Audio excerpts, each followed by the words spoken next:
शबनम जी, आखिर ये क्या बात है? बार बार आतंकिस्तान और पाकिस्तान का राग अलापते रहते हैं फारूक अब्दुल्ला। क्या चाहते हैं? और अब तो यहाँ पर नहीं रुके, अब कह रहे हैं कि गजा जैसा अंजाम होगा अपने ही देश के हिस्से के लिए, कश्मीर के लिए। इस प्रकार की बातें किस हद तक सही हैं? सालों साल यही राजनीति करके मुसलमानों को बेवकूफ़ बना के कश्मीर पर राज करा है उन लोगों ने। तो आज भी उनकी भाषा बदल नहीं रही है। वो सोच रहे हैं कि ये वही वाला भारत है जो कांग्रेस के समय वाला भारत था, जहां कुछ भी भारत के खिलाफ बात करो, कश्मीर को अलग बता दो और मजे से अपना सत्ता पे काबिज रहो।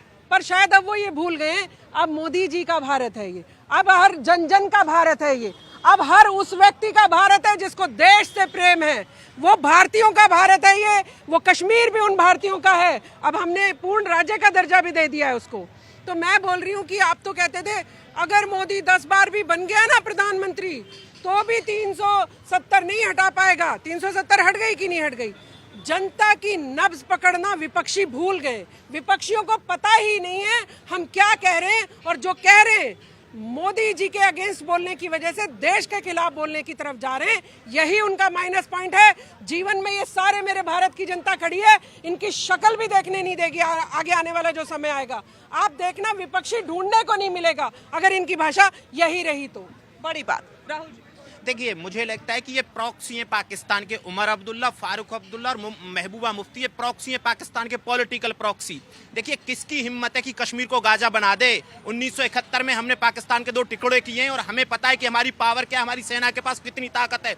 अगर जो कोई गाजा बनेगा तो वो बनेगा, सिंध अलग होगा, बलूचिस्तान होगा। अगर जो कोई ये सोचेगा कि पाकिस्तान या और कोई देश कश्मीर को गाजा बना सकता है तो सबसे पहले सिंध अलग हो जाएगा पाकिस्तान से और एक नया देश बनेगा बलूचिस्तान, और एक नया देश बनेगा खैबर पख्तूनख्वा, और पंजाब अलग हो जाएगा, पाकिस्तान के टुकड़े टुकड़े हो जाएंगे। किसी में दक्षिण एशिया में या इस देश में, पूरे वर्ल्ड में अभी किसी में हिम्मत नहीं है कि भारत के खिलाफ कोई ऐसा कदम उठा सके। भारत उभरती महाशक्ति है, सैनिक महाशक्ति है, आर्थिक महाशक्ति, और जो आर्थिक महाशक्ति होते हैं उनके खिलाफ कदम नहीं उठाए जाते। ये फारूक अब्दुल्ला जी भूल गए कि अब भारत है क्या। वो भारत की शक्ति को नहीं पहचान रहे हैं। जैसे मैंने बोला कि वो प्रॉक्सी हैं पाकिस्तान के, जैसे ही टेररिज्म की एक्टिविटी बढ़ती है कश्मीर में वो शुरू हो जाते हैं कि बात करो, पाकिस्तान से बात करो। किससे बात करें पाकिस्तान में? पॉलिटिकल जो उनकी इस्टेब्लिशमेंट है उससे बात करें, सेना से बात करें, या मौलाना डीजल से बात करें, या हाफिज सईद से बात करें, या किससे बात करें? सवाल ये है कि उनको ये पता नहीं कि पाकिस्तान से बात करो, किससे बात करो। पाकिस्तान नेशन ही नहीं है जिससे बात कर सकते हैं आप। पाकिस्तान एक ऐसा देश है जिसको सेना चला रही है, और सेना जिस दिन शांति की बात करना शुरू कर देगी उस दिन पाकिस्तान टूट जाएगा। अगर जो उनका तो सब पूरा पाकिस्तान डिपेंड ही इस पे कि भारत का विरोध करते रहो, भारत की सेना का विरोध करते रहो, और भारत को और हिंदुओं के खिलाफ भड़काते रहो अपनी देश की जनता को। अगर जो ये सारी चीजें छोड़ देंगे वो, तो उस दिन पाकिस्तान की सेना खत्म हो जाएगी। देखिए, पाकिस्तान की दुनिया की एकमात्र सेना है जो वॉशिंग मशीन बनाती है, जो फ्रिज बनाती है, जो भैंसें पालती है, जो गाय पालती है, जो स्लॉटर हाउस भी चलाती है। वर्ल्ड में कोई भी सेना आपको ऐसी नहीं मिलेगी जो फ्रिज बनाए, वॉशिंग मशीन बनाए, स्लॉटर हाउस चलाए और भैंसे पाले। तो ये सेना थोड़ी है, ये एक तरीके का बिजनेस मॉडल है जो पाकिस्तान के लोग चला रहे हैं, और उसमें अवाम पिस रही है पाकिस्तान की। बड़ी बात, बड़ी बात। आसिफ साहब, इस बात से इत्तेफाक रखते हैं आप? हमने तो 71 में पाकिस्तान के 2 टुकड़े कर दिए थे। पाकिस्तान के नारे कहाँ लगते हैं? केबल टॉक की बात बार बार क्यों उठ जाती है? केबल टॉक की बात अटल बिहारी वाजपेयी करते हैं। क्या वो भारतीय जनता पार्टी के लीडर नहीं थे? अब्दुल्ला नहीं करते हैं? नहीं, फारूक अब्दुल्ला ने जो दोहराया अटल बिहारी वाजपेयी के अल्फाजों को दोहराया ना, तब से अब तक बहुत कुछ बदल गया शायद। आप भूल गए इतने सालों का इतिहास। या अटल बिहारी वाजपेयी का इतिहास कोई नहीं है, कोई भाजपा का इतिहास नहीं है उनका। नहीं, उनका ये कह रही हूँ इतने साल में जितने आतंकी हमले हुए वो सब आप भूल गए हैं।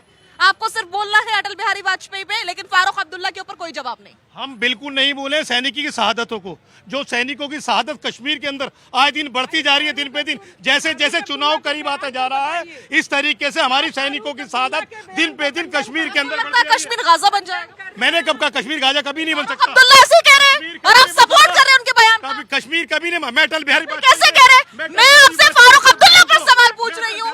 सवाल मेरा फारूक अब्दुल्ला पर है, आपके पास जवाब है क्या? जवाब है? क्या कश्मीर गाजा बनेगा? क्या कश्मीर गाजा बनेगा? क्या कश्मीर गाजा बनेगा? गाजा बनेगा या नहीं? आप मुझसे जवाब लीजिए, किसने कहा कश्मीर गाजा बनेगा? कश्मीर गाजा कभी नहीं बन सकता। जिस तरीके से हमारी सेना ने पाकिस्तान के 2 टुकड़े कर दिए, हमारी सेना देश बहुत मजबूत है, वो अलग बात है। आज के दौर में सैनिकों की शहादत दिन पे दिन बढ़ती जा रही है, जैसे जैसे चुनाव करीब आता जा रहा है उसी की बात घूमती जा रही है। यही नतीजा है कि आप इसको ले जाके गाजा में जुड़े। गाजा को हमने नहीं जोड़ा, भूल जाते हैं नीति जी। फारूक अब्दुल्ला का बयान यहाँ पर सुनना ही नहीं चाहते आसिफ साहब सुनना ही नहीं चाह रहे। ऐसा लग रहा है कि उनको सुनाई देना बंद हो गया है या पढ़ना वो भूल गए हैं कि फारूक अब्दुल्ला ने बड़े बड़े शब्दों में कहा कि अगर टेबल टॉक या बातचीत नहीं होती है तो कश्मीर का हाल भी गाजा वाला होगा, अपने देश के लिए, अपने हिस्से के लिए, अपने खून के लिए। इस प्रकार की बातें। गर फिरदौस रुए ज़मी अस्त हमी अस्तो हमी अस्तो हमी अस्तो। अगर धरती पे कहीं स्वर्ग है तो यही है, यही है, यही है। ये है जम्मू कश्मीर के असली स्वरूप। लेकिन उस स्वर्ग को नर्क बनाने का काम अगर किसी ने किया तो फारूक अब्दुल्ला और मोहम्मद ये मुफ्ती की फैमिली ने किया। आप देखिए कि ये अब धारा 370 हटने के बाद ये लोग बेसिकली बेरोजगार हो गए हैं, पावरलेस हो गए हैं। इन लोगों ने जिस प्रकार से कश्मीर को लूटा, जिस प्रकार कश्मीर में पंडितों का जेनोसाइड हुआ, कश्मीरी पंडित्स का, जिस प्रकार से रोशनी लैंड स्कैम में 25,000 करोड़ का इन्होंने अपने लोगों को बेनिफिशियरी दिया, जिस प्रकार से इन्होंने क्रिकेट एसोसिएशन जम्मू कश्मीर की उसमें घोटाले करे, जिस प्रकार से इन्होंने मनी लॉन्ड्रिंग करी और कश्मीर को लूटा। केंद्र से सबसे ज्यादा पैसा फारूक अब्दुल्ला और पार्टी को दिया जाता है जेएनके की डेवलपमेंट के लिए। लेकिन आज आप जेएनके में हाथ देखिए कि जब तक इनकी सरकार थी केवल सेना के ट्रूप्स के ऊपर पत्थर बरसे जाते थे। आज वहीं राहुल गांधी और प्रियंका गांधी बर्फ के गोले से खेल रहे हैं। ये है आज का जम्मू कश्मीर। फारूक अब्दुल्ला बेसिकली बेरोजगार हो चुके हैं, इनकी बौखलाहट है और गाजा को बनाने वाली बात ये इनकी असली सोच है, क्योंकि ये हमेशा से चाहते थे कि कश्मीर में आतंकवाद और अलगाववाद पलता रहे और ये अपनी सियासी रोटियां सेकते रहे दोनों। बड़ी बात रवि अरोड़ा जी, इस प्रकार की बातें कब तक चलती रहेंगी? कश्मीर तो भाड़ में चला गया है, कश्मीर तो गाजा बन जाएगा, इस प्रकार की बातें कब तक चलती रहेंगी? क्या फारूक अब्दुल्ला के राज में, महबूबा मुफ्ती के राज में या फिर कांग्रेस के राज में आतंकी हमले नहीं होते थे? क्या शहीद नहीं होते थे हमारे जवान? तो फिर अभी का राग अलाप कर क्या करना चाहते? अपनी बातों पर पर्दा डालना चाहते, बार बार जब फंस जाते हैं। ऐसा ही है क्या? देखिए, फारूक अब्दुल्ला एक्चुअल है कौन? ये वही फारूक अब्दुल्ला है जिनके पिता ने आर्टिकल 370 नेहरू जी को विश्वास में लेकर लागू करवाया था। ये वही फारूक अब्दुल्ला है जो 1980 में पहली बार संसद पहुंचे और उसके 10 साल बाद कितना कत्लेआम कश्मीर के अंदर हिंदू पंडितों के साथ हुआ, कश्मीरी पंडितों के साथ हुआ। ये वही फारूक अब्दुल्ला है। तब इनकी जवान से कुछ नहीं निकला। ये वही फारूक अब्दुल्ला है जब देश में आतंकवादी हमला करते हैं, हमारे सैनिकों को मारते हैं, तब ये उन आतंकवादी के खिलाफ कुछ भी बोलने से हिचकिचाते हैं। ये वही फारूक अब्दुल्ला है जो वजीर आजम बनने का सपना देखते हैं। आप बात को समझिए, ये इनको देश से प्यार नहीं है, इनको मुल्क से प्यार नहीं है, हिंदुस्तान से प्यार नहीं है। ये सपना पाले बैठे हैं कि वजीर आजम बनेंगे और ये पाकिस्तान इनको ये सपने दिखाता है। उन्हीं की भाषा ये बोलते हैं। क्यों नहीं इन पे? देखिए, सरकार बीजेपी की है और अटल बिहारी वाजपेयी के बारे में इन्होंने कहा कि अटल बिहारी वाजपेयी ने कहा था कि दोस्त बदले जा सकते हैं पर पड़ोसी नहीं बदले जा सकते। शायद ये भूल गए। उन्होंने भरोसा किया था परवेज मुशर्रफ पे और परवेज मुशर्रफ ने भारत को जंग सौंप दी। मतलब कहीं ना कहीं हमारे साथ उस समय पे भी गलत हुआ और पड़ोसी ये वो पड़ोसी नहीं जो संभल जाए। इसने अफगानिस्तान के साथ भी हमेशा गलत किया, इसने भारत के साथ हमेशा गलत किया। ये सिर्फ आतंक की भाषा जानता है और दुनिया भर के आतंकी देशों के अंदर जहां भी आतंकवाद पनपता है वहां उसके तार कहीं ना कहीं पाकिस्तान से मिलते हैं। तो कहीं ना कहीं ये बात साबित होती है कि पाकिस्तान कभी नहीं सुधर सकता, ना तो वो परछा नहीं सुधर सकता। हमने जब कोशिश की है कपिल जी कि पाकिस्तान सुधर जाए, वो हद में रहे, तब तक उसने अपना असली चेहरा दिखाया है। ये दिखाया है कि मैं कभी नहीं सुधरने वाला। तो आप किस बात की बात करें? मैम, पहली बात तो ये है कि आप फारूक अब्दुल्ला जी को इतनी बड़ा चढ़ा के दिखा रहे हैं। पहले वो उनकी खुद की आज की डेट में अहमियत क्या रह गई है? वो कुछ है ही नहीं। इतना मीडिया ने उनके बयान को इतना बड़ा कर दिया, उनकी कोई अहमियत ही नहीं है। आपका मुद्दे ही अलग हो। आम आदमी पार्टी और सारे लोग तो गठबंधन कर रहे और फारूक अब्दुल्ला जी को सर पे बिठा कर घूमते। भाई आप ये ऑफिशियल स्टेटमेंट दे रहे हैं। उनका ये बयान का तवज्जो क्या है मैम? आज आपके प्रधानमंत्री मोदी जी हैं जो कश्मीर का मुख्यमंत्री रहा, वो कहेगा गाजा बन जाएगा। उसी के पाले हुए गुर्गे हैं। भारत के कश्मीर की तरफ आंख उठा कर देखे।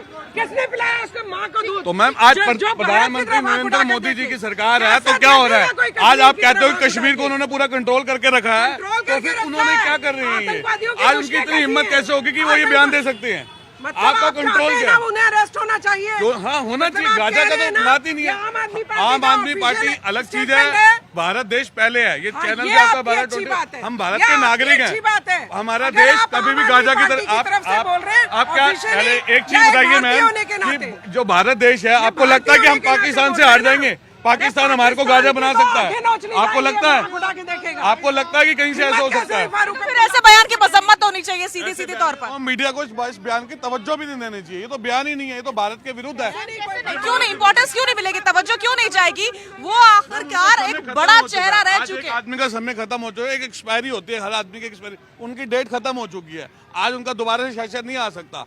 आज समय चेंज हो गया, जनता चेंज हो चुकी है, सबके व्यू चेंज हो चुके हैं। पहले क्या था, सब एक ढाल पे चलते थे, आज लोग व्यू चेंज हो चुके हैं। आज सबको आप आज आम आदमी पार्टी की बात मैडम कर रही है। आज आम आदमी पार्टी आई है तो देश की राजनीति में बदलाव आया है। आज इनके जितनी भी जगह जहाँ भी आप जाओगे, जो स्टेटों में जीत रहे हैं, वहाँ पे आम आदमी पार्टी ने दिल्ली में किया है, वही बाकी स्टेटों में गारंटियां दे रहे हैं। उन्हीं गारंटियों की वजह से आज ये जीत रहे हैं। आज ठीक है, बड़ी बात, जनता की बात सुन लेते हैं। जनता क्या सोचती है इस मुद्दे को लेकर के, और जनता क्या कहना चाह रही है? मैं ये कहना चाहता हूँ, जम्मू कश्मीर का कितना दुर्भाग्य रहा है कि ऐसे लोगों ने वहाँ राज किया है। मतलब उन नागरिकों का सोचो आप, ऐसे लोगों जिनके बयान क्या है कि हमास का हालात हो जाएगा। और आम आदमी पार्टी वाले भाई साहब क्या कह रहे हैं कि पूरे देश को ये करेंगे, एक के साथ एक फ्री वाला टॉनिक देंगे। अरे भाई, आम आदमी पार्टी वाले सुन लो जरा, पूरे देश में आप एक के साथ एक फ्री बोतल बांटने का मॉडल देंगे क्या दिल्ली वाला? बताओ तो सही। नहीं, मैं आपसे पूछना चाह रहा हूँ एज ए किसान, मैं एज ए किसान आपसे पूछना चाहता हूँ। पार्टी एक के साथ एक फ्री दे रही है, तब भी वो मुनाफे में चल रही है, तब भी वो मुनाफे में चल रही है। क्या चल रही है सर? आप लोग सब तभी, आप बताओ कौन सी स्टेट है मुनाफे में चल रही है? सर, ये तो आपकी मोदी जी की सरकार है। मैं तो किसान हूँ, आप मेरे को मोदी जी से क्यों जोड़ रहे हो? मैं तो किसान हूँ। मेरा कर्जे पे कर्जा क्यों चढ़ा जा रहा है? पंजाब में कर्जे पे कर्जा क्यों चढ़ा जा रहा है? अगर आम आदमी पार्टी मुनाफे में चल रही है तो कर्जा क्यों इतना बढ़ रहा है? ठीक है, लेकिन मुद्दा हमारा आम आदमी पार्टी नहीं है, मुद्दा हमारा कश्मीर है। कश्मीर क्या गाजा बन जाएगा? ये किस प्रकार का बयान है फारूक अब्दुल्ला? मैं पहले तो कई भाइयों ने यहाँ अभी भी समर्थन कर रहे हैं टॉक का। क्या कर रहे थे? टॉक का। अटल बिहारी वाजपेयी जी का इन्होंने नाम लिया। उन्होंने अपनी तरफ से पूरा जो ये चाहते थे ना, जो इनका पूरा इकोसिस्टम है, जो ये चाहता है, उनसे बात की जाए, टॉक किया जाए। ठीक है, क्या हाल निकला 98 कारगिल वार। उसके बाद मोदी जी ने भी इनको देखते हुए, पाकिस्तान या बाहर वर्ल्ड को देखते हुए नहीं, जो अंदर यहाँ बैठे हुए हैं नेता जो पाकिस्तान की पैरवी करते हैं, उनको देखते हुए उनके घर के बिरयानी तक खाई, जिसको ये कोसते रहे कई बार। मगर आज भी भटका हुआ नौजवान, फलाना नौजवान करते करते किसको मरवाते रहे? सिर्फ और सिर्फ अपने सैनिकों को। मेजर गोगोई ने एक पत्थरबाज को आगे लटकाया था। बताओ केस किसने किया था उसके ऊपर? मतलब पूरी प्रॉपर इंक्वायरी, एफआईआर हुई मेजर गोगोई के ऊपर। किसने करवाई थी? जो अभी इनके साथ अलायंस में बैठे हैं। बात आती है, ये पाकिस्तान जो है, ये लातों के बूथ हैं, नहीं मानेंगे। अब कोई बात नहीं है, बात हो रही है पीओके की, बात हो रही है कश्मीर का मुद्दा। आज जो फारूक अब्दुल्ला है ना, ये दूसरा गिलानी बनने की कोशिश कर रहा है वहां पे एज ए पपेट, क्योंकि इनकी ये राजनीतिक जो बिसाख थी ना, वो खत्म हो चुकी है। धारा 370 के साथ इनका राजनीतिक अस्तित्व जम्मू कश्मीर से खत्म हो चुका है। और ये बौखलाहट है कहीं ना कहीं। ये बौखलाहट है। मैडम, ये जो फारूक अब्दुल्ला ने कहा है, ये बहुत ही अनफॉर्चुनेट है। जबकि फारूक अब्दुल्ला को सजा होनी चाहिए। वो चीफ मिनिस्टर थे जब पंडितों को निकाला गया था। 5 मतलब इलेक्टेड चीफ मिनिस्टर अगर कमजोर लोगों की रक्षा नहीं कर सकता तो उसको लटका देना चाहिए फांसी पे। अगर मुझे मौका मिला उसको मैं लटकाऊंगा फांसी पे, देखना। नहीं, अब तक एफआईआर तो नहीं हुई। सबसे बड़ी बात है, मेरा आपके चैनल के माध्यम से सरकार से ये मानना है कि भाई आप तक एफआईआर लॉन्च क्यों नहीं हुई? जो हमास की भाषा बोलता, आप समझो, हमास की भाषा बोलता, उस पर एफआईआर लॉन्च क्यों नहीं हुई? मेरी सरकार से मांग है, होनी चाहिए, और उसके खिलाफ कानूनी कार्रवाई होनी चाहिए, और जो कानून में प्रावधान है वो सजा भी होनी चाहिए। आपके चैनल के माध्यम से मैं फिर ये मांग करता हूँ। इस देश में रह के इस देश के खिलाफ ही बोली जा रहे हैं, जहर उगल रहे हैं।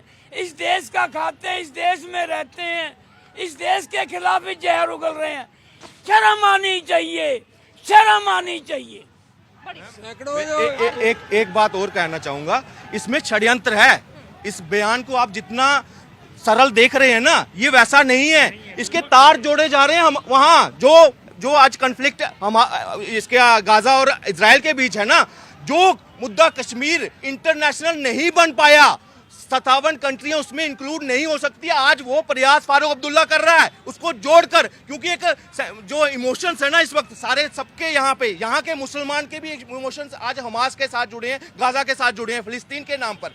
आज उसको कनेक्ट करने की कोशिश फारूक अब्दुल्ला कर रहा है। ये स्क्रिप्ट यहाँ की नहीं है, ये विदेश से स्क्रिप्ट आ चुकी है इनके पास, और इनका पूरा अभी पुंछ में 4 दिन पहले हमारे शहीद 22 तारीख को 21 तारीख को शहीद हुए वहां पे, उसके बाद 3 लोगों को आर्मी उठाती है, तो वहां उनकी कहीं ना कहीं डेथ हो जाती है कस्टडी में। तो उसको आज नेशनल इंटरनेशनल अल जजीरा जितने भी एंटी भारत चैनल हैं सारे उसको हाईलाइट कर रहे हैं। क्यों? क्योंकि एक नैरेटिव बनाना है उनको, दोबारा कहते नहीं हाथ में बटेर लगना, वो इस तरह से उस न्यूज को वो कर रहे हैं। भाई जो कस्टडी में डेथ हुई है ये पूरे हिंदुस्तान में कहीं ना कहीं प्रोटेस्ट होते रहते हैं, वो चीजें हाईलाइट नहीं होती। मगर अब भारत को बदनाम करना है, कश्मीर को दिखाना है कि जल रहा है इंटरनेशनल मीडिया में, तो क्यों? क्योंकि कनेक्ट करना है गाजा के साथ कि वहां की नजर यहाँ पे पड़े और वो इन्वॉल्वमेंट हो सके। जो आज कश्मीर का मुद्दा सुलझ चुका है उसको दोबारा कुरेदने की कोशिश हो रही है। बड़ी बात कह रहे हैं नीतीश जी। अगर फारूक अब्दुल्ला जैसे लोग, मैं गलत नहीं हूं जितनी जनता समझती है, ये बात भी देश समझता है, मैं क्या समझती हूँ, अगर फारूक अब्दुल्ला जैसे लोग आज भी सरकार में होते तो मुझे लगता है अलगाववाद आज भी वहां पर कायम होता। जिस प्रकार से वहां पर मीटिंगें जमाई जाती थी, वो अलगाववाद महिला नेता हो, पुरुष नेता हो, जिस प्रकार से इस प्रकार की बातें फैलाई जाती थी, अलगाववाद को पैदा किया जाता था, जहर भरा जाता था दिलों में और बोया जाता था, वो आज भी होता। मुझे तो फारूक अब्दुल्ला भारतीय लगते ही नहीं है, पूर्ण रूप से पाकिस्तानी नागरिक कह लो या आईएसआई के एजेंट की तरह बात करते हैं। इनका जब समय था, जब 26/11 हुआ तो ओबामा करने लगे मनमोहन सिंह जी। ओबामा जी की एक लिखित में डॉक्यूमेंट बुक के ऊपर लिखा हुआ है कि उन्होंने अटैक पाकिस्तान पे इसलिए नहीं किया क्योंकि इसका सीधा फायदा बीजेपी को होता था। आज अगर पुलवामा अटैक हुआ है तो उरी सर्जिकल स्ट्राइक हुई है, बालाकोट एयर स्ट्राइक हुई है, जिसपे ऑपोजिशन प्रश्न पूछता है कि हमें प्रमाण पत्र दो, सेना से प्रमाण पत्र मांगते हैं उसकी शौर्यता और वीरता का। और सबसे बड़ी बात यह है कि अब इस 370 धारा को जो हमने हटाई है, जो कि एक टेम्परेरी प्रोविजन था आर्टिकल उसमें कॉन्स्टिट्यूशन में, उसको हटाने के बाद इनकी पूरी कोशिश है किस तरह उसको रिवाइव करी जाए। लेकिन मोदी जी की तरफ से साफ बयान आ चुका है कि पूरा ब्रह्मांड भी एक हो जाए, अब 370 को कोई भी रिवाइव नहीं कर सकता। और आज पाकिस्तान की आवाम और डेवलपमेंट देख रही है कि किस प्रकार से G20 की जब अध्यक्षता हमने करी, वहाँ पे सक्सेसफुल मीटिंग्स हुई हैं, वहाँ पे कभी भी एंटरटेनमेंट का कोई साधन ही नहीं होता था। आज वहाँ पे पिक्चर शूट हो रही है, जहाँ पे आर्मी के ऊपर शूटिंग होती थी, आज वहाँ पर सड़कों की डेवलपमेंट हो रही है, वहाँ पे कॉलेजेस बन रहे हैं, वहाँ पे डेवलपमेंट का जो एक फेज पाकिस्तान आवाम, जम्मू कश्मीर की आवाम देख रही है, और उसी के उस पर इफेक्ट होकर पीओके की आवाम भी वापस आना चाहती है। आज सुप्रीम कोर्ट ने भी बोल दिया है कि अब आप वहाँ पे इलेक्शंस करवाइए ताकि वो मुख्य धारा के साथ भारत के साथ जुड़े और भारत के साथ ही जम्मू और कश्मीर के लोग प्रोग्रेस करें। तो इस प्रोग्रेस को ये दोनों अब्दुल्ला और मुफ्ती परिवार देख ही नहीं सकते हैं, क्योंकि इसी प्रोग्रेस को तो रोक कर इन्होंने अपनी सियासी रोटियां सेकी हैं अब तक। तो कहीं ना कहीं फारूक अब्दुल्ला का जो एक एरा है वो खत्म हो गया है। उसकी बौखलाहट है कि वो गाजा और इजराइल और फिलिस्तीन से हमको कंपेयर कर रहे हैं। जिंदगी में कभी भी ये गाजा पट्टी नहीं हो सकती है, और शीघ्र ही जो हमारा रक्षा तंत्र है, जयशंकर जी ने बोल दिया है, terror and talks can not go hand to hand. हम बिल्कुल नहीं करेंगे। विकास के ऊपर जेएनके को लेके जाएंगे, मुख्य धारा से जेएनके जुड़ चुका है, इलेक्शंस होंगे और वहां पर फारूक और मुफ्ती जो है, सॉरी महबूबा मुफ्ती, मुझे लगता है उनको बैग पैक करके पाकिस्तान जाने का समय आ चुका है। ठीक है। वाकई आसिफ साहब, अब मुझे भी ऐसा लग रहा है कि नीतीश जी की बातों में कुछ तो वजन है कि अब उनको बैग्स पैक करने का टाइम आ चुका है, और इसीलिए इस प्रकार के उल जलूल बयान दिए जा रहे हैं। ये कहा जा रहा है कि कश्मीर का अंजाम गाजा जैसा होगा। इसका कोई भी हिंदुस्तानी समर्थन नहीं कर सकता, चाहे कोई भी हो। हर इंसान पाकिस्तान के खिलाफ है। यहाँ पे पाकिस्तान को मोहब्बत मौजूदा हुकूमत को ज़्यादा नज़र आती है बनिस्बत दूसरी हुकूमत को। 71 के बाद जब से पाकिस्तान के 2 टुकड़े किए, तमाम भाजपा के लीडर पाकिस्तान गए, पाकिस्तान से राग ला पाया। किसी भी कांग्रेस के लीडर ने कभी पाकिस्तान का राग नहीं ला पाया। कल 2 बयान सामने आए, एक बयान फारूक अब्दुल्ला का, एक भाजपा के एमएलए यतनाल जी का जो कर्नाटक से। उन्होंने कहा येदियुरप्पा सरकार के अंदर कोविड के दौरान में जो मास्क 45 रुपए का था वो 485 खरीदा गया। जो नरेंद्र मोदी जी कहते थे कि ना खाऊंगा ना खाने दूंगा, वो इस पर कहां चले गए। ना उन्हीं का एमएलए कह रहा है, जो बेड लिया गया किराए के ऊपर, इतने में हम 4 बेड खरीद सकते थे। इस पे कोई कार्रवाई नहीं होगी, कोई सीबीआई नहीं पूछेगी जाकर किसको कहाँ जाना है, सिर्फ पूछे किससे, दूसरे लोगों के घर जाएगी, दूसरों से बात की जाएगी, भाजपा के तमाम लोगों को छोड़ दिया जाएगा। ये हमास का जवाब सीधा सीधा हिंदुस्तान की जनता किसी भी कीमत हमास को बर्दाश्त नहीं करेगी। हिंदुस्तान की जनता मुल्क के साथ है, सेना मुल्क के साथ है, सेना मुल्क के साथ बड़ी है। बात। लेकिन ये वो भारत भी नहीं है जो कुछ भी बर्दाश्त कर लेगा। हम ईंट का जवाब पत्थर से देना जानते हैं, तो फिर गाजा की बात ही कहाँ से आ जाती है? नहीं, गाजा की बात तो फारूक अब्दुल्ला जी कर रहे हैं ना। फारूक अब्दुल्ला जी अभी शायद उसी सपने में जी रहे हैं जो पुराने सपने देखा करते थे कि मैं कुछ भी बयान दूंगा और कश्मीरी भी मेरे साथ हो जाएंगे। मैं आपके चैनल के माध्यम से, भारत 24 के माध्यम से बता दूं, एक एक कश्मीरी भी फारूक अब्दुल्ला को बाहर का रास्ता दिखाएगा अगर उसको पूछा जाए ना एक एक कश्मीरी से। मैं बोल रही हूँ कि आप एक चीज जान लीजिए, ये विपक्षियों ने जो मोटी मलाइयाँ खाई है ना, पूरे कश्मीर पे कब्जा था इन लोगों का, पूरे एक एक होटल इनके नाम है, एक एक वहाँ की संपत्ति इनके नाम है, हर चीज पे इनके मजे थे। यासीन मलिक वहाँ पे हमारे भारत की रोटियां तोड़ता हुआ पाकिस्तान की पैरवी किया करता था। तो ये वही वाले लोग हैं जो पाकिस्तान की पैरवी करने वाले लोग हैं। भाई युवा है मेरे साथी, उन्होंने इतनी अच्छी बात कही, दूरंदेशी है आज का युवा, दूरंदेशी देखता है कि देखिए वो कहाँ से रिलेट कर रहे हैं। आप भारत को तोड़ने की बात करेंगे, आप भारत को गाजा वाला बनाने की कोशिश करेंगे या सोच भी लेंगे, हलक में हाथ दे के मोदी जी निकाल लेंगे आपके मुंह से वो सारी बातें। कहते थे झंडा उठाने वाला कोई नहीं मिलेगा, झंडा उठाने की बात कर रहे हैं, वो जबान ही नहीं रही है, चाहे वो महबूबा मुफ्ती की जबान हो, चाहे वो फारूक अब्दुल्ला की जबान हो। तो मैं बोल रही हूँ कि विपक्षियों को थोड़ा सुधरना चाहिए। मैं तो अपने दोनों भाइयों को भी कहूंगी कि शुक्र है कम से कम भारत की बात आई, तो पता नहीं पार्टी की गाइडलाइन इनको पार्टी से निकाल दिया जाए शायद, पर दोनों ने कम से कम अच्छी बात कही कि हम भारत के साथ जुड़े हुए हैं। मुद्दा तो मैम भटकाया जा रहा है, पाकिस्तान की बात कर रहे हैं, क्योंकि आपको पता है हम पाकिस्तान की बात तो फारूक अब्दुल्ला हम भारतीय हैं, हमारे को पाकिस्तान का नाम आ जाए, चाहे क्रिकेट मैच हो चाहे वार हो, हमारे सारे भारतीयों को खून खोलने लग जाता है, पूरा खून खोलने लग जाता है। ये भटकाने वाली बात हो रही है। चाइना का मेन मुद्दा है, चाइना ताकत दे रहा है, चाइना पे किसी ने आज तक नहीं बोला जो लद्दाख में इतनी जगह घेर के बैठा है। बाकी उसने बयान दिया छोटा सा, उसको तो कोई मान ही नहीं सकता। मुझे तो लग रहा है कि आप उसको वोट कर रहे हैं बहुत अच्छी तरह। जी चाइना को चाइना से हट रहे हैं और नहीं, प्रधानमंत्री मोदी कहाँ से आ गए बीच में? मुद्दा आज का है कि फारूक अब्दुल्ला संसद में बैठे मुख्यमंत्री रहे हैं और वो इस प्रकार की बात कर रहे हैं। नहीं, फारूक अब्दुल्ला पर कोई जवाब उठाता कि चाइना कहाँ तक पहुंच गया भारत के अंदर, पाकिस्तान के नाम को लेके चलते। पूछिए ना फारूक अब्दुल्ला से कि उनको पाकिस्तान से इतनी मोहब्बत भारत से करेगा। ये तो चंद नेता बातें बोल देते हैं, पाकिस्तान के अंदर ताकत ही नहीं है, पाकिस्तान में तो ताकत ही नहीं है।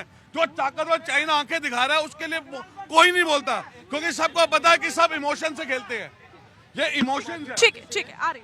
जो भाई साहब कह रहे हैं चीन की जो गगनयान की एक पोस्ट डाली जा रही है, वो पिछले साल के जब हुए थे। आप किस बात की बात कर रहे हैं? आप क्यों गगनयान गए? और चाइना से प्रेम को करता है ये पूरी जनता जानती है, और जनता के जन का जो प्रिय है वो बात सिखा है। तो आज आपके पास घड़ियाल आंसू बहाने के अलावा कुछ नहीं है। और फारूक अब्दुल्ला, ना देश टूटा था, ना कश्मीर का हिस्सा बाहर था, और कश्मीर का भी हिस्सा हमारे देश का है और रहेगा। और जो इसके लिए खिलाफ होगा वो बाहर का रास्ता जनता दिखाएगी, और जनता के पास हम मत की शक्ति चुनाव कराएंगे तो आप बाहर का रास्ता आप देखेंगे। जो घड़ियाल आंसू बहाकर जो आपने वहां पर सत्ता से आई, जो वहां पर पैसा खर्च होता था, कितना पैसा खर्च होता था, आप जैसे लोग आतंकवाद पैदा करते थे, ये विपक्ष का चेहरा आज जनता जान चुकी है। और जनता जनार्दन है, इसलिए आप बौखलाए हुए हैं, और विपक्ष के पास सिर्फ इस देश की छवि खराब करने के अलावा कोई कार्य नहीं है। ठीक है, आ रही हूँ मैं आपके पास, आ रही हूँ।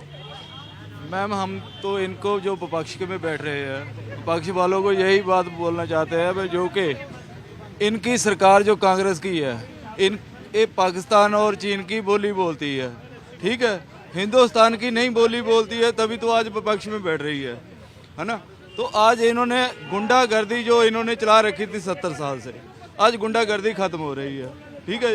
वो क्यों हो रही है? क्योंकि मोदी जी की सरकार बैठी हुई है, ईमानदारों ऊपर बैठी हुई है, तो इनको क्या है, चिढ़ हो रही है, ठीक है। चिढ़ हो रही है तो कुछ ना कुछ ये बोलते रहेंगे, बोलने वाले तो बोलते रहेंगे, तो मेहनत करने वाला मेहनत करता रहेगा, ठीक है। मैं आम आदमी पार्टी के प्रवक्ता है ना, मैं इनसे पूछूंगा, आप जम्मू कश्मीर की बात मत करिए ना, मैं आपको पार्टी की करने दूंगा। मैं खुद जम्मू कश्मीर से हूँ। आपकी हंसी है ना जो आपके नेता की, अभी तक यहाँ पे ऐसे चुभती है वो झूठी स्टोरी कश्मीरी पंडितों के ऊपर। विधानसभा में कहा था ना, क्योंकि बाहर आपकी औकात नहीं थी कि बाहर आप कश्मीरियों के ऊपर बयान दें, मगर उस वक्त आपने दिया झूठी स्टोरी, प्रोपोगंडा स्टोरी। क्या 4 लाख जो है कश्मीरी से ज्यादा बेघर हुए, मगर आपकी हंसी, आपके पीछे और नेता थे। आइए कश्मीर की बात करते हैं। वहां पे कश्मीर, इसी फारूक अब्दुल्ला ने जब वहां पे चाइना से गुहार लगाई थी, मगर चाइना की चली। ये बाप बदलते रहे हैं, मगर आप हिंदुस्तान को ही रखिए अपना। हम हिंदुस्तान के हैं, हिंदुस्तान की हैं और हिंदुस्तान के ही रहेंगे। मैं इनको जवाब देना था, क्योंकि ये बड़ा चिंता व्यक्त कर रहे हैं कश्मीर की, मगर इनके नेता मैं ये कहना चाहता हूँ सबूत मांगते हैं कि ये बीजेपी वाले महबूबा मुफ्ती के साथ सरकार बनाई थी, माफी मांगेंगे उस बात पे? हैं, जब तो उनको आतंकवाद दिख नहीं रहा था, सरकार बनाने के लिए महबूबा मुफ्ती की गोद में जाके बैठ गए, तो ये माफी मांगेंगे बीजेपी वाले कि हम महबूबा मुफ्ती के साथ सरकार बनाई, वो गलत था। ठीक है, राहुल जी जवाब। मुझे लगता है कि वो एज ए इंडिपेंडेंट वॉइस की वो गलत थी। महबूबा मुफ्ती के साथ बीजेपी को नहीं जाना चाहिए था, लेकिन आपको अगर जो कुछ समझना है और सरकार में जाना है तो वो समझने के लिए भी बहुत सारी चीजें जरूरी थी, और इसीलिए 370 हटाए। बीजेपी समझी, इंटेलिजेंस आई, जो राज्य की इंटेलिजेंस थी। जब तक आप सरकार में ही नहीं होंगे तो वो सरकार में रह के जो इंटेलिजेंस आई, उससे बहुत सारी चीजों का फायदा हुआ है। देखिए, दूसरी चीज आपको ना एक वो मॉडस ऑपरेंडी और स्क्रिप्ट देखनी पड़ेगी। पाकिस्तान के कार्यवाहक प्रधानमंत्री अमेरिका जाते हैं, ब्रिटेन जाते हैं, कश्मीर का मुद्दा उठाते हैं। सेना प्रमुख जैक सुल्लिवन से, अमेरिका के जैक सुल्लिवन से मिलते हैं और कश्मीर का मुद्दा उठाते हैं। और इधर फारूक अब्दुल्ला जी बोल देते हैं गाजा बन जाएगा, क्योंकि गाजा हॉट टॉपिक है। तो गाजा इसीलिए बात कर रहे हैं कि सारे मुसलमानों को पता चले कि कश्मीर का मुद्दा भूलना नहीं है। जो इस्लामिक कंट्रीज है उनको कश्मीर का मुद्दा नहीं भूलना है। उनको सबसे फारूक अब्दुल्ला जी को ये पता होना चाहिए कि भारत बदल चुका है, भारत की जनता बदल चुकी है। अगर जो कोई ये सपने देख रहा है कि 370 दोबारा से लागू करवा दी जाएगी, और आसिफ जी ये सपने देख रहे हैं या बाकी और कांग्रेसी ये सपने देख रहे हैं कि कभी सरकार में आएंगे और 370 वापस कर लेंगे हम कश्मीर में, तो भूल जाइए, कश्मीर में 370 अब कभी नहीं आएगी। जनता कांग्रेस का नामो निशान मिटा देगी अगर जो आपने 370 की बात भी की तो। दूसरी चीज देखिए, इन्होंने बात की चाइना की, कि चाइना ठीक है, चाइना एक इंपॉर्टेंट प्लेयर है इस क्षेत्र का और वो पाकिस्तान उसका प्रॉक्सी है, लेकिन भारत उतना कैपेबल है। भारत के सेना प्रमुख ये कई बार बोल चुके हैं कि भारत की सेना 2.5 मोर्चे पे लड़ने के लिए तैयार है। जब सेना प्रमुख ये बात बोले कि भारत की सेना 2.5 मोर्चे पे लड़ने के लिए तैयार है, तो आप भूल जाइए कि कश्मीर को कोई गाजा बना देगा। और फारूक अब्दुल्ला जैसे कितने आए और कितने चले जाएंगे, किसी में हिम्मत नहीं है। भारत, जैसे मैंने बोला, देखिए, भारत विश्व की बढ़ती हुई महाशक्ति है, और जब महाशक्ति होते हैं ना, उनसे लड़ा नहीं जाता है, उनसे आप कॉम्प्रोमाइज करते हैं। कॉम्प्रोमाइज की बात किस पे होगी कि चाइना को तो खुद ये डर है कि जो पीओके जो उन्होंने वहां से हाईवे निकाला हुआ है ये पाकिस्तान के लिए, तो उसको भारत, क्योंकि भारत ने बोला हुआ है और भारत का हिस्सा है पीओके, तो भारत कभी भी ले सकता है। और बात होगी तो सिर्फ पीओके पे होगी, कश्मीर पे कोई बात नहीं होगी। ये मोदी सरकार साफ कर चुकी है, गृह मंत्री साफ कर चुके हैं। तो अगर कोई ये सपना पाले हुए कि पाकिस्तान कश्मीर पे बात करेगा, तो कश्मीर पे कोई बात नहीं होने वाली है, पीओके पे बात होगी। ये पॉइंट वाजिब है नीति जी कि आप पीओके पर कुछ नहीं आकर बोलते हैं, आप रोना तो रोते हैं कश्मीर का। कश्मीर तो हमारा ही है, वो क्यों गाजा बनेगा, बल्कि अब बारी है पीओके लेने की।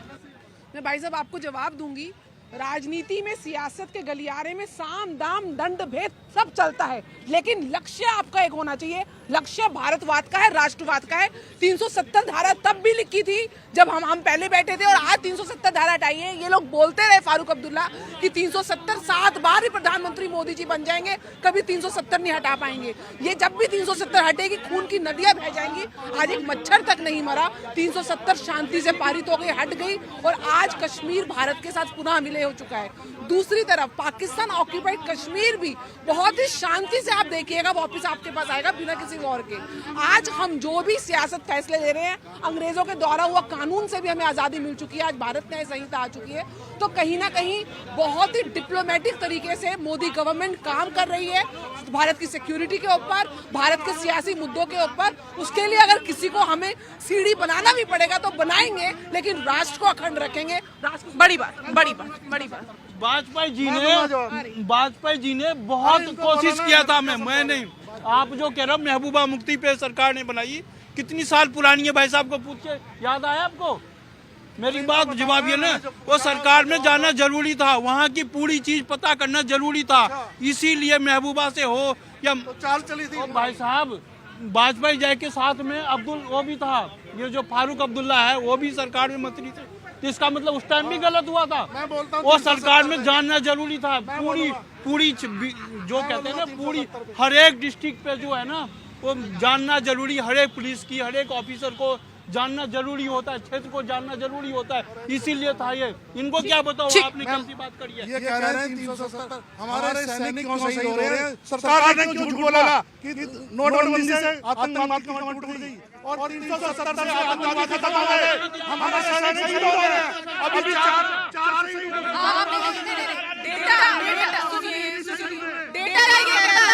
डेटा ये कहता है कि पहले से आतंकी घटनाएं बहुत कम हुई है, पत्थरबाजी की घटनाएं एकदम शून्य के बराबर हो चुकी है। आप कश्मीर रास्ता पर कब गए? कश्मीर जाने में क्या जरूरत है? बिना आंखों से देखे आप कैसे बता सकते हैं? 5 सैनिक पहले शहीद हुए, 4 अभी हुए, तो आतंकवादी तो कर रहे हैं ना, बिल्कुल कर रहे हैं, लेकिन घटनाएं कम हुई है इस बीच में। कम हुई है। हमारे सैनिक क्यों शहीद हो रहे हैं? देखिए, सुप्रीम कोर्ट ने भी 370 को एकदम सही पाया है। अपने अभी जजमेंट आया उसमें कहा कि ये टेम्पोररी 370 था, तो इसलिए ये कहा नहीं जा सकता कि 370 हमेशा के लिए रहेगा। तो देखिए, जो घटनाएं हो रही है बिल्कुल दुखद है, नहीं होना चाहिए, लेकिन ये भी देखना होगा कि पिछले कंपैरिजन में क्या हुई, घटना कितना हो रही है, हमें सबसे बड़ा प्रश्न है। तो कमी आई है, बिल्कुल गृह मंत्रालय को देखना चाहिए और कमी करने की इसमें कमी होना चाहिए। बस ये कहना। मैं ये बोलना चाहता हूँ, ये महबूबा मुफ्ती से और बीजेपी से जब मुख्यमंत्री का मिलन हुआ था और वे बोले कि महबूबा मुफ्ती को बना दिया जाएगा, लेकिन वो मोदी जी ने ये बोला था हमारी विचार आधार पर चलना पड़ेगा, आतंकवाद को लगाम लगानी पड़ेगी और ये हुर्रियत के तहत लगाम लगानी पड़ेगी, लेकिन उन्होंने कुछ नहीं सुना इस बारे में।